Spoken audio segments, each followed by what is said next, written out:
What if your website could be your very best customer service rep and save you time and money? Turns out it can. Hey, I'm Sam Dunning, co-owner over at webchoiceuk.com and host of the Top 100 Marketing Podcast, Business Growth Show.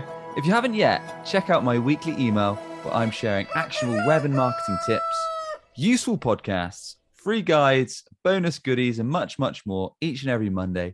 Start your week off with a bang by signing up today over at businessgrowth.email. Typically, customer service reps have to deal with all kinds of queries, questions, frustrations, or issues around your product or your service.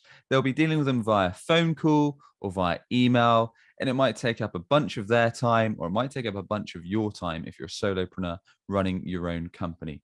What if there is an easier way to deal with them, saving you time or even money on hiring all these staff?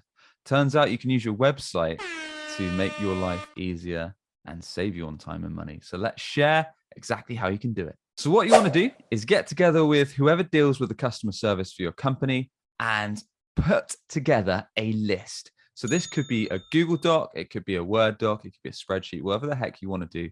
Make a list of the common questions you're getting time and again, every day, every week. Put them all together. It could be 10, it could be 15, it could be 20, it could be a bit more. And against each one, put a few bullet points of how you can best attack the best responses, the best answers, the best objections to these points.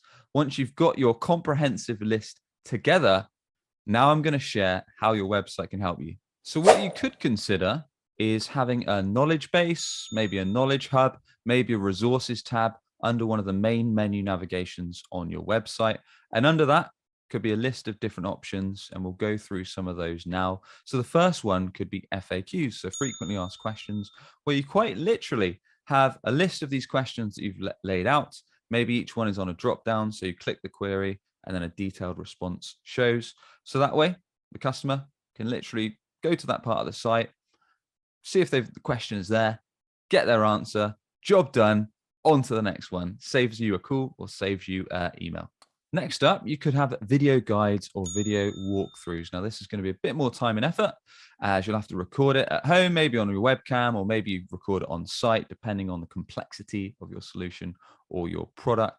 But it's probably going to help you a bit more in the long run because it can be a bit more personalized, a bit more detailed, a bit more helpful. It's visual, especially for people that like to watch things rather than read. So you can literally explain, look, this is the problem that you're facing. This is exactly how you can overcome it. Really useful for more technical products or solutions. If you're doing screen shares, maybe you've got a software as a service product, or maybe you've got a physical product you need to run through. So people can literally flick onto that part of the site, see the video guide, and again, save your service team time. The next one is step-by-step guide. So again, this could sit under a knowledge hub or resource section tab of your website. They click the guide option, and it's a mix of the two we just talked about, really. So it could be more of a flow process. So maybe you have a 5 or 6 step process with multiple choice where someone can choose the issue from a bunch of issues, click the issue. Maybe you've got step 1. Are you seeing this image? It's got a graphic and a question. If yes, proceed. If no, do this. And as they flow through the process, there's various options. They can click yes or no and eventually find the answer to their problem. So it's a mix of both graphics and written text to help the person address their issue. Next up is live chat. So this can either be a bot where there's many live chat bots available where you can actually have predetermined questions and answers. So a bit like the guide solution, but on a live chat bot. So someone basically enters their issue or picks from a range of issues on the chat. They take the next one and it says, have you done this? Have you tried that? And they pick the option. It takes them to the next one. So basically it's a robot that understands all these common issues, has the answers, has the solutions. That's one way of doing it. Or you can have a live chat that is manned by a customer service representative. Of course, that's going to take up admin time, but it does save them time on the phone. It saves them having to man a phone. So it's a slightly more economical option. So those are the two choices you've got on live chat. Or another option is to have a ticket system. So say someone's gone through the FAQs, maybe they've tried the video guides, they've tried the walkthroughs, they've tried the live chat, nothing's working.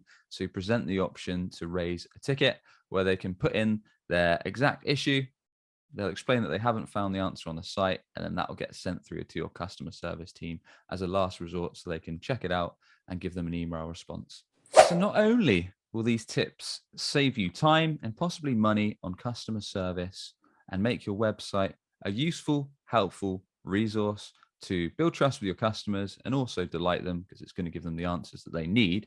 It'll also help your SEO, your search engine optimization, because you're making your website that useful resource. You are quite literally answering the common questions that people bring to you all the time. So if over time people search these queries on Google, it'll help your website get a better position because it's giving them the answers they need and helping them take the next step on your site. And there you have it. I hope you found this short and snappy episode on how to make your website your best customer service rep of use. As always, if you're tuning in on the audio podcast, a quick rating is much appreciated. Or if you're on YouTube, a quick subscribe, I'd be really, really thankful for. And with that, I shall catch you on the next episode. Cheers.